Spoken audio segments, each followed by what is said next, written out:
In this video, I'm going to be showing you how you can block websites on Android. So the first thing you need to do is go to the Google Play Store on your mobile phone, and then you want to search for an app called App Block. And it's this one right here. It says App Block, stay focused. You want to tap on that, make sure you install that onto your mobile phone.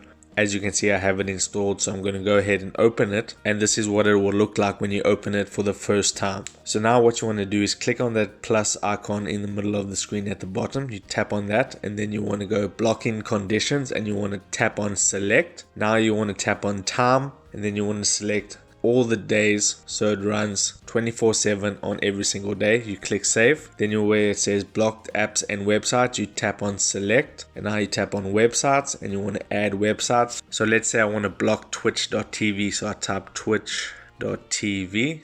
I click on save. Next, what you want to do is toggle all these selections on. So you toggle that on, you go to settings, you go to app block, you search for it, you make sure that's on, then you go back, that permission is granted. You do that for every step. You go to settings, so I'm just going to do that quick. Now that is done, all those selections are toggled on. Now you want to give it a name, so I'm just going to name it Twitch block. You click create. Now Twitch is blocked from Sunday to Sunday, active all day. So if I go to my Chrome web browser and I try and search for twitch.tv, tap on that, you can see now it is blocked all day. So that is how you block websites on Android. If you got some value out of this video, then I would appreciate it if you smash that like button and consider subscribing, because I'm uploading how-to videos about social media and your favorite apps every single day. So with that being said, I'll see you in my next video.